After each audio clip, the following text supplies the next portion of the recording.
Greetings, viewers at home. We are so excited today to bring you Kingdom Conversation by Unbounded Word. Fortunately enough, today I'm not alone. I'm with Apostle Jezile. I'm so excited because I understand that he's a well of wisdom and he's going to do justice in everything that is going to say today. Thank you so much. This is Kingdom Conversation. We are bridging a gap between an older and a younger generation, whereby we allow the wisdom and the experience of the old to meet the speed and the energy of the young. Stay tuned. All right, let us begin with this. Greetings, Apostle. How are you? I'm good. How are you, sir? Awesome. Thank you very much. Welcome to Kingdom Conversation, and thank you for being part of this program. I'm sure that even the viewers at home are so excited to have you. Yes. To someone that maybe they don't know you, can you tell us a bit about you? Who is Apostle Jezile? That's a very difficult question. Right, Apostle Jezile is Apostle Jezile by calling, but my name is Mzwake, and I'm married and having a family. I love family. I'm a family man, if I may put it like that. But through the calling of God, I founded and established a ministry by the Altar Ministries. So yeah, that's basically who I am, loving to equip the saints for the work of the ministry. All right. Thank you very much, Apostle. I can attest to that. He's the father of boys. You would see when he's walking with them that really he is a family man. Thank you so much. We appreciate having you in here. All right, so today we are going to be speaking about calling. We know that it's something that is out there. Everyone is speaking about it. Everyone is talking about it. Others, they claim to be called. Others, there's just a lot to say around about it. So we want to pick the heart of Apostle around this matter, that what is calling. I think that should be our point of departure, Apostle. Like if you can just tell us, maybe there's someone who's not aware what is God's call, what is calling. Maybe they don't really understand it. Just take us through that. What is calling? Calling is something that you become passionate to do. The difference between it and a career is that career is something that you go to school to study in order to know it, and it channel you to get employment. Calling is something that is embedded in your spirit, that it's a driving force, if I may say it, to do certain things, even if you're not promised a wages. Yes. You do it so passionately that when you are in it, you get fulfillment of the results that come from it.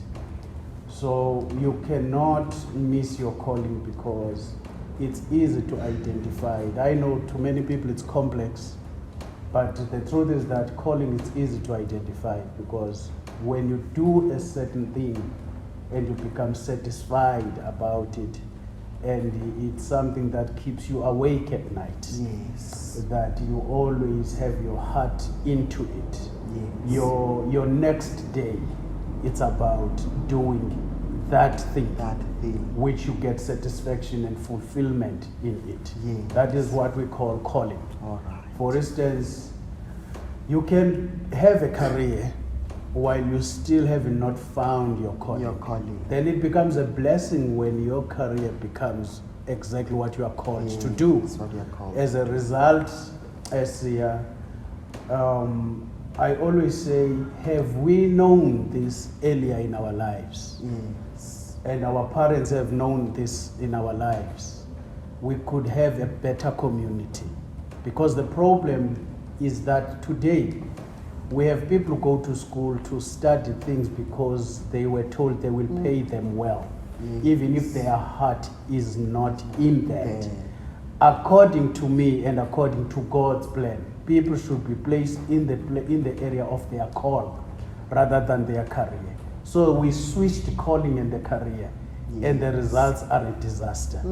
That is why on a payday you find a purse and a jacket and shoes of a person in a desk. Somebody took his money and went shopping because his heart is not in that. It's not in that. You know, Dr. Miles Munro made a study and discovered that many people die on a Monday when they report for duty because they go to a place that pays them well, even though they don't like to be in that place. So, in other words, they were getting good money in a situation and a space they didn't like to be in. Whereas calling is something that even if you don't get good money, you will still go there because of the good results. Because of the good results. Yes. Yes. Wow. I think you've done justice in that point. Even someone maybe at home who didn't have an understanding of what calling is, I'm sure by now they do know. Yes. So furthering our statement, Apostle, I've heard that you've mentioned that, you know, in order for someone, it's actually different from a career because it's something that you like. It's something that is in your heart. Yes. So now, in my understanding, even passion is something that you like. So can you maybe help us in differentiating between calling and passion, if there is a difference? You know, just to outline that for us. To me, there is a difference. Yes. You know, we always have different school of thoughts around this topic. But to me, there's a difference between being passionate Yes. and being called. Being called. That is why I usually say to people that you must first find purpose because your calling is purpose. Okay. Then to that you can add passion. All right. So I usually say passion is the vehicle that helps you to fulfill your purpose. Yes. But passion on its own is not the purpose. It's not the purpose. But for you to fulfill your purpose, you've got to be passionate about it. Then when you bring the word passion, that means you have a strong desire. You have a strong drive to do this thing. So passion is good when you have discovered your purpose because it fuels it. It fuels you it. know, Yeah. I always say that purpose, it really helps you to live, but passion helps you to arrive. Yes. That's the difference. Yes. You can have purpose, but you're going to be drained on the way. Yes. You're going to be discouraged on the way because not everything is going to always go your way, even if you're called by God. You know, David was discouraged by the very same people he was fighting with. They wanted to kill him. He has to strengthen himself in the Lord. In the Lord. So purpose alone may not be enough without passion that fuels it.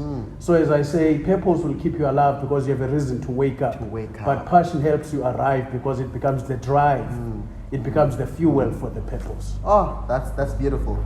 That's beautiful. That passion, it is actually a fuel for your purpose. So the purpose still needs to be there, but you can fuel it, or you need to fuel it with passion. Yes. Thank you very much, Apostle. Let's say that now in a scenario that as we're in this talk, that if someone they are called, it's something that they love. Let's say that a person does not even know that. Which are other indicators that they are actually called? Let's say that they don't even know that they are called for that, you know, because you cannot love something that you don't know. You can hear other people, they say that God called me, I didn't even know that I was this and that. What are other indicators maybe that someone is called? What are the symbols, signals that someone is called, besides the love that you have for what you do? I love that you really asked that question because calling is tricky in this, that the called person might not even know that he is called. Okay. That is why it's very key in life to have mentors. All right. Because even your parents, for that matter, they can be, in a way, people who mentor you towards what they already seen in you. Maybe to bring a scenario from the Bible about parents who take note of their children will be the mother of Jesus Christ in the first miracle that Jesus Christ performed. Yes. Or maybe to be safe to say the first public miracle.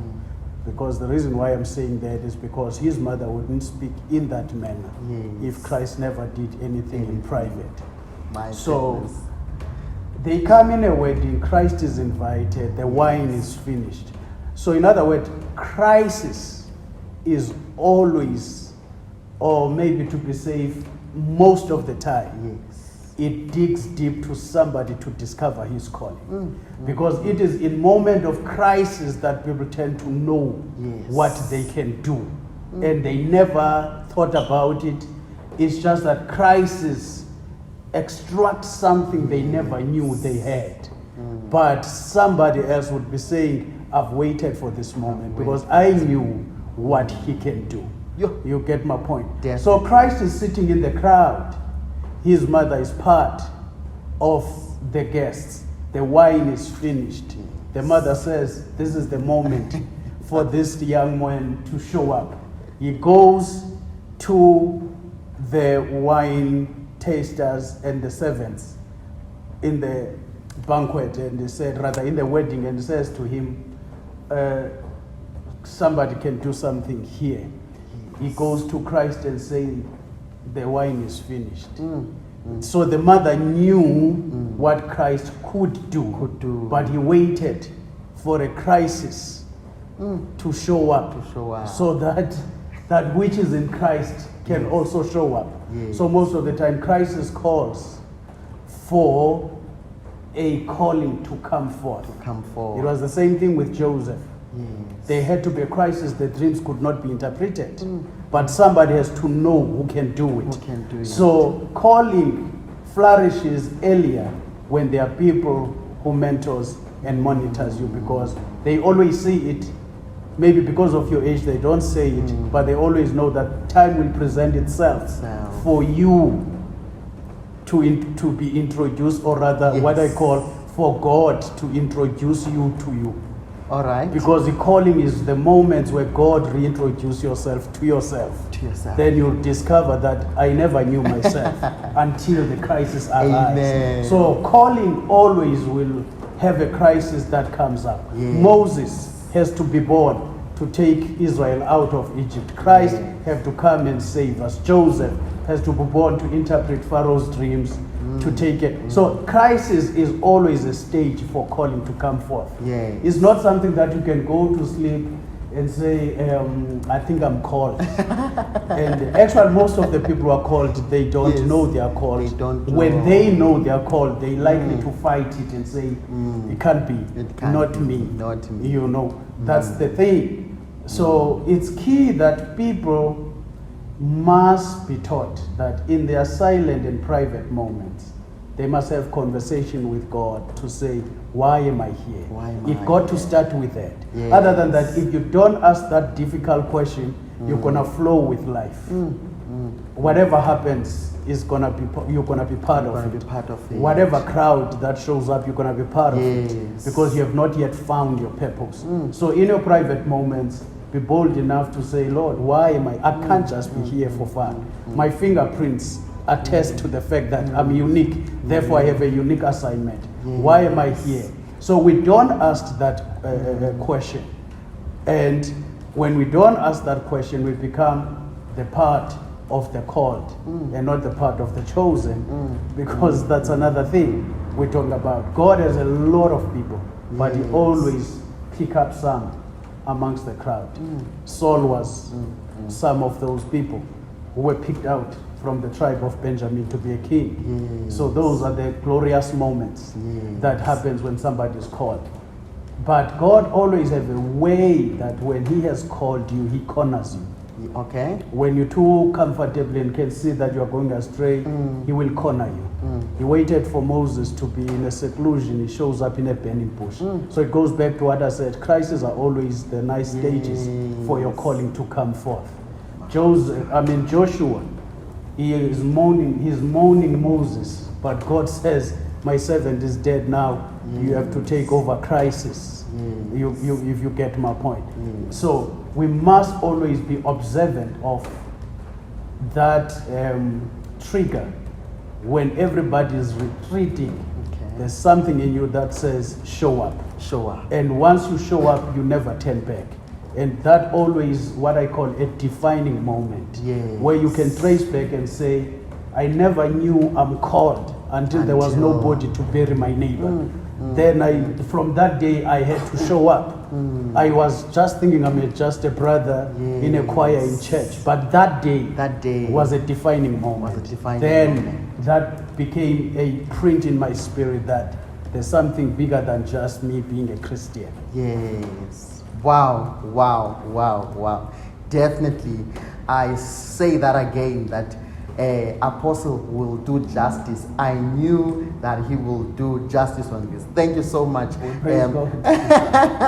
Apostle, for bringing up that. I'm sure the viewers at home are so excited that calling, it always, or most of the time, it flourishes when there's crisis. Yes, and there's always a defining moment. Yes. So thank you very much for that. Now, another thing that I would like to know, or I think the viewers they have at their hearts, is that what is the purpose of calling? Why is God calling people? Because I'm sure that not everyone understands that. And it is a problem that causes the confusion even in our generation. Because others, they may know what calling is, but they may not know the reason for calling. Hence, they will execute it not in a proper manner, not in a good way. So why is God calling people? What's the purpose of calling? Calling is always by the means at which God calms the crisis. Okay. If one can capture that calling is by the means at which God calms the crisis. Yes. I already spoken to you about Moses. Israel prays. Israel, yes, they pray. They are in Egypt. They need a deliverer. Yes. Amongst them, God finds none. He have to wait with them for 430 years because Moses must be born. So when Moses was born, he was born solely to deliver Israel out of Egypt. So calling becomes an answer to crisis. There is nobody who's just called to be famous, or to live a flamboyant life, or just to have a status. Calling is always an answer to crisis. Calling is always an opportunity for the opposition that arises. So everybody who is called is an answer to a question, is a solution to a problem. Jeremiah 1 explains this so nice. When God comes to Jeremiah as a teenager, he says to him, I knew you before you even entered your mother's womb. That's already an answer to a question. Because that tells us nobody enters his mother's womb with no heavenly assignment. Maybe many of us, we just don't discover it, or we deny it. So God tries to dissolve the argument of Jeremiah himself by saying, I'm not coming to you because you're just the available one. I'm coming to you because you are the chosen one. At that time, Judah is very rebellious. Israel is rebellious. They are on their way to captivity. God calls a young man. That answers a question that you have not yet asked. At what age must one be called? God decides, not a man, because assignment is the one that comes upon your life. He chooses that young man, and now here is what calling does. Whenever a calling comes, it comes with clear instruction. Jeremiah, you're not young, so don't say you are young, for I have called you to uproot. So look amongst Israel what needs to uproot it. But that conversation starts by saying, what do you see? So that means calling comes with a vision. What do you see? Secondly, you have seen well. There must be a correction of sight. What do you see?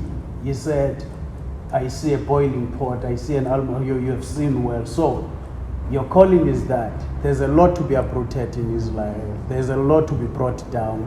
There's a lot to be built. There's a lot to be planted. It's clear. Go to them. Say whatever I tell you.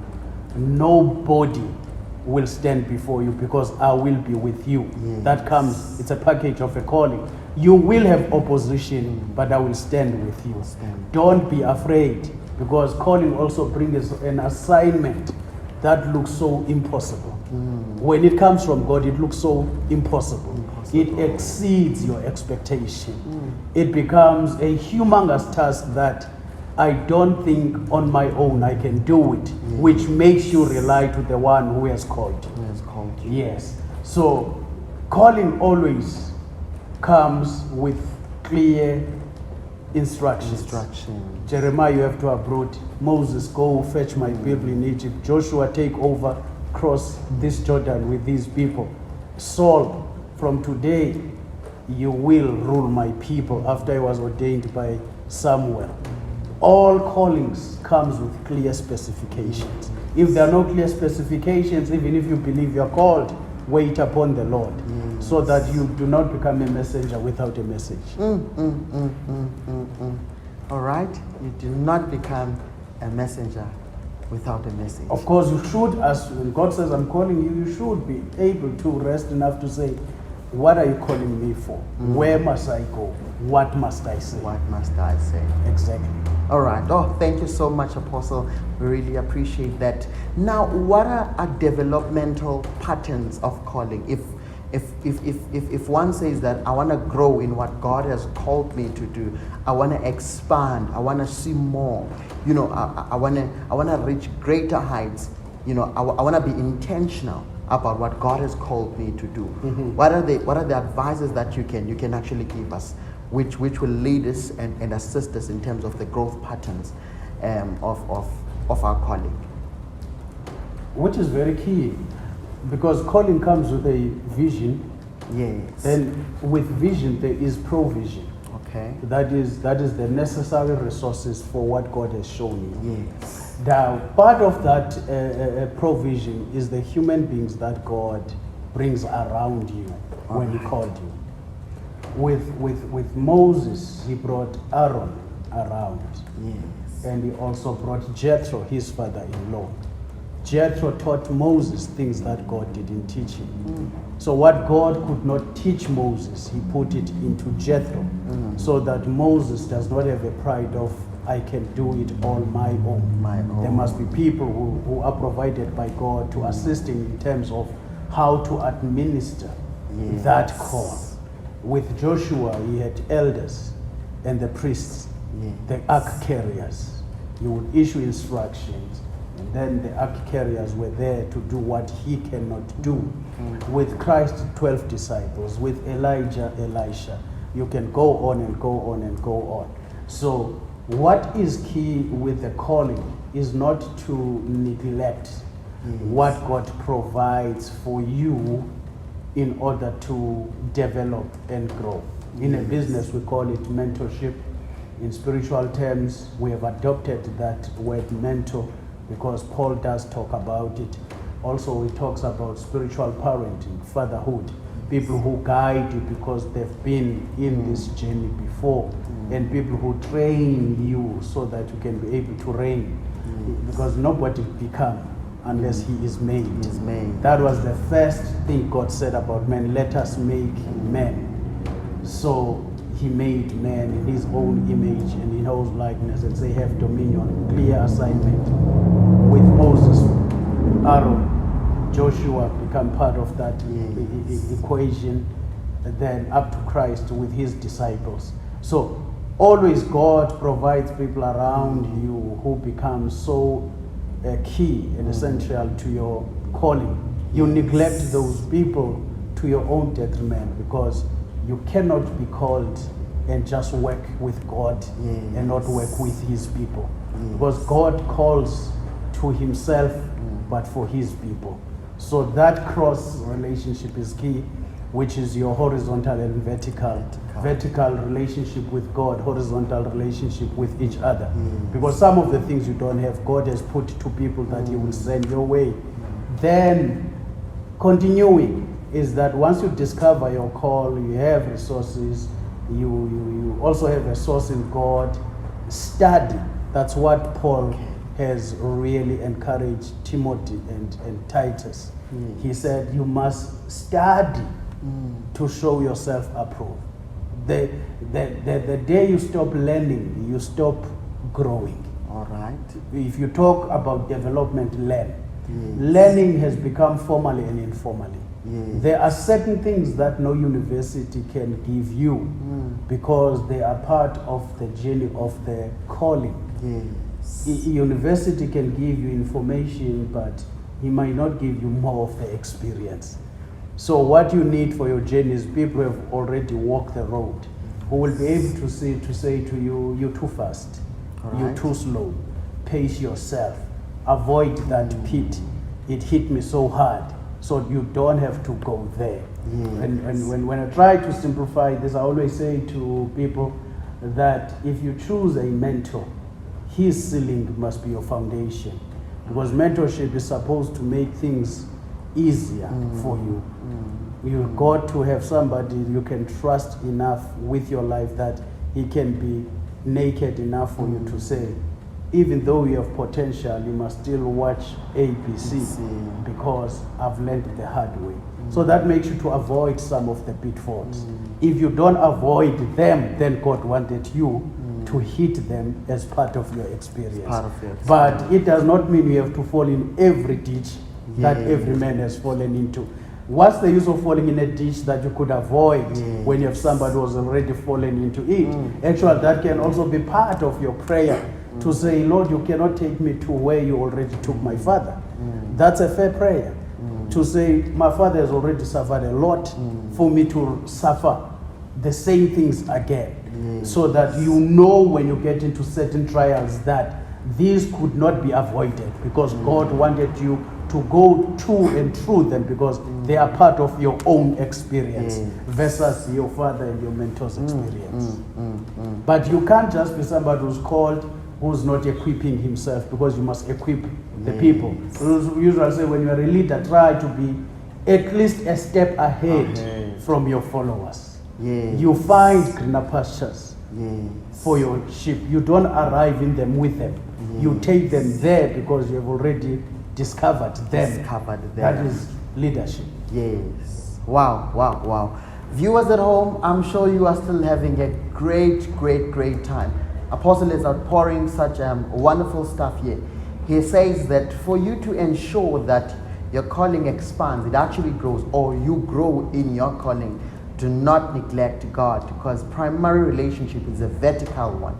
Because before Eve came into a picture in the Garden of Eden, there was Adam. So there was only a vertical relationship, which was a relationship between God and Adam, humanity and divinity. Then later on, a horizontal relationship was introduced, whereby Eve came into a picture. Now, before Eve can be a wife, Eve is a human being. Let's take it into that dimension. So the Bible in the book of Proverbs, it says that find favor both in God and in man. So Apostle is advocating for that if you want to grow, receive from God, but do not neglect man, because God can actually invest in man for you to get help. Just like Jethro and Moses, as Apostle has actually said. Number 2, he mentioned that study. Ensure that you always study so that you can expand in knowledge. Yes. Thank you so much, Apostle. So now before we can come into try to wrap this up, coming to the end of a session, I want to know that can a person be called for more than one purpose? Can God call a person for different assignments? I do get that question a lot, but this is my view. God can call you for one thing that branches into other things. Okay. Because you must understand that when God calls you, He is clear about what you must do. Yes. Let's talk about Moses' call. Moses' call was to take the Israelites out of Egypt. But that call demanded Moses to do other things. Speak to the rock. People are out now of Egypt, if you get what I'm saying. I usually make an example with a tree. a tree must first develop roots before it develops fruits. And most of the fruits are in the branches of the tree.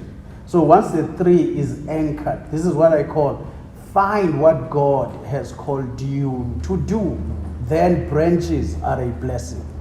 People are out of Egypt, but now people are getting thirsty in the wilderness. Moses has to talk to God. The people who said I must come out with are thirsty now. And we didn't really talk about them being thirsty and them being hungry, but I knew they must come out. See, it's the same calling. But now from that calling, there are certain demands that are done which causes Moses to call for a supply. Now, we cannot say Moses is called to bring water out of the rock. No, that is becoming part of what he was called to do. One assignment. Take these people out. These people will get thirsty. These people must build a tabernacle. These people must know how to do things in an orderly way. Show them how to camp, how to wait, how to hear. They are out now of Egypt. This is what actually the fivefold we talk about in Ephesians is advocating. The fact that I'm called to be a prophet does not mean I must prophesy from 8 in the morning until 5 to prove that I'm a prophet. No, prophetic does not mean that. Prophetic, it's about guiding God's people, hearing from him, telling them what God is saying. When say, God, let's turn left, let's wait, and all that, that's being part of a prophet. You don't have to receive it when you only promised a wife and a car and a house. Sometimes God can prophesy for you to wait. Sometimes God can say, change the direction. Sometimes God can say, pace up. He can say anything. We cannot limit him to what we want to hear. That is why we must come to him not knowing what he would say, so that we are open enough to obey what he's saying, because we didn't pre-program him. So calling will always start as one thing, even if it branches to other things. Because God is not an author of confusion. And also let me say, even if it branches to other things, they will not talk away from the real thing that God has called you to do. Instead, it will be an expansion of that. Thank you so much, Apostle. Thank you so much. We really appreciate that. Now, here is another element. Can a calling be revoked? Can God change his mind? Maybe let's say that he's sitting and then he decides that I call this person and this, then he decides, Can God do that? Is it possible? Is it scriptural? God can always hire and fire. Let me use that term because we'll understand it. Because I've got biblical references of that. God can always hire you and fire you as he wills. He is God. Because remember, when God calls us, calling comes with instructions. Therefore, when we disobey those instructions, then God can simply say, let me find myself a man, like he did to Saul and David. Samuel is mourning Saul. God comes to Samuel and say, I don't know why and how long will you mourn this man, because I already found myself a man. Take a horn, take an oil, go to the house of Jesse and anoint for myself a king there. It didn't just happen, God wake up in the morning and disregarded Saul.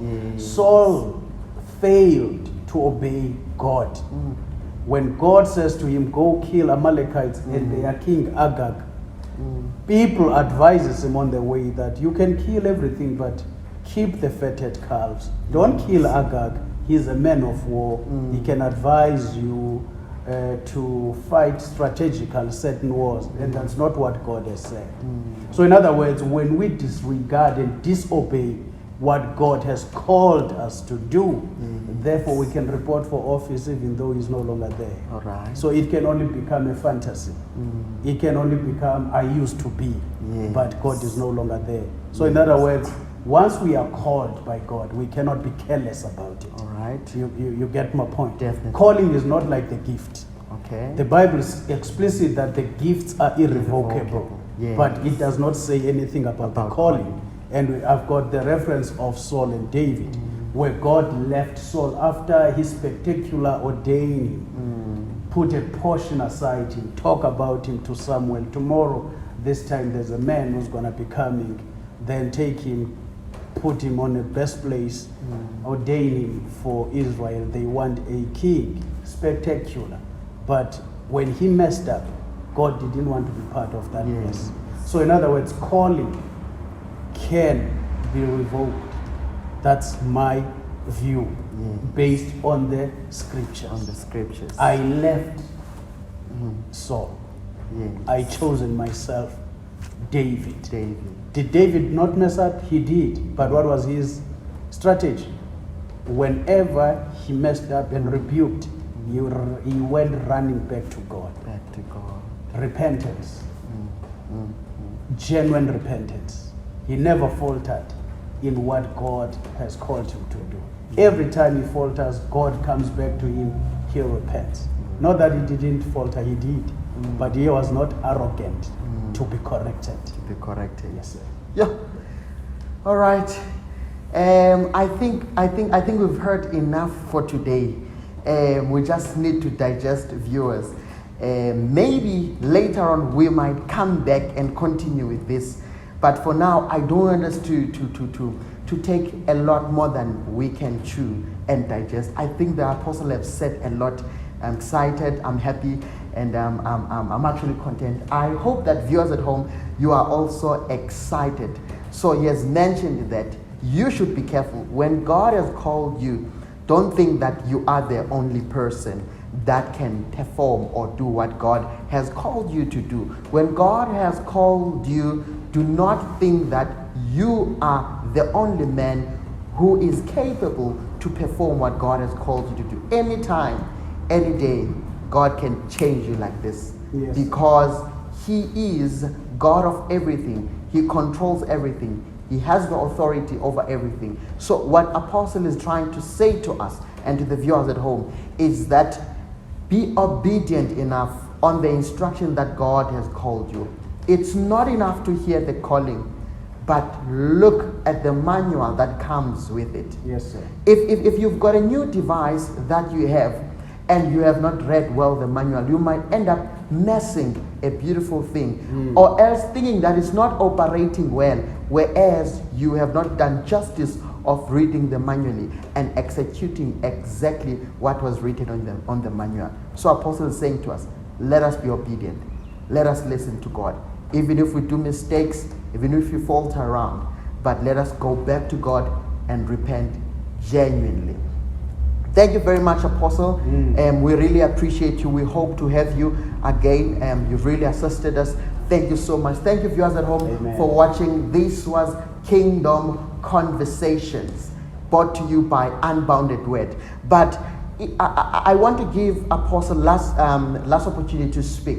If he has anything to say to the viewers at home, any kind of words that are laid in his heart that he wishes to outpour out, your closing remarks, Apostle. My closing remarks, will be around the question you've asked about the issue of calling, because what comes now as you speak is that if God calls us, he also holds the right to recall us, because part of calling is to be sent. So when we don't do that, he has a right to recall us, because calling comes with deployment. Once I'm called, I'm deployed to do certain tasks in a certain space. When I don't do that, then God reserves the right to recall me, because I'm not doing what I was supposed to be doing. And most of the time, not all the time, most of the time, people will always be the one who talk you out of your calling, or who will make you miss the mark of your call. Moses, as I close, didn't enter Canaan. Yes. He ended up dying between Canaan and Egypt, because at some stage people provoke him into anger, that he forgot to rely on God in performing miracles. Then he ended up now trying to steal the glory that can only be given to God, to himself. When he says, do you want me to bring you water out of this rock. And the rock itself was the rock of ages that could not yield water unless by its own will, not by the magics and the passions of men. Yes. And God just took him to a high mountain and says, I could have taken you there, but your journey ends here. From here, Joshua will take over. Because another thing, we deceive ourselves to a point that when God has anointed and using us so highly, we think that no man can do what we can do. For every Moses, there's a Joshua on the helm ready to take over. God will never run out of men to do his job. Even when Elijah comes to say, I'm the only one, God says, no, that's where your mistake is. You are not the only one. I have 7,000 reserved, not one. When you are saying you are the only one, I'm saying I have 7,000. Yeah. He didn't kiss nor bow down to Baal. So never take pride when God uses you. Yes. Because the way up is always the way down. The way down. Yes. Wow. I cannot say anything else after that. Thank you so much, Apostle. We really appreciate to have you here. Please ensure that you like our page, Unbounded Word, and you'll also find this on YouTube. The tagline for YouTube is Siyamthanda Gcelushe. Thank you so much for watching this. This was Kingdom Conversation, brought to you by Unbounded Word. Stay blessed, stay blessed, stay okay. Breaking all limitation. Stay blessed. Amen.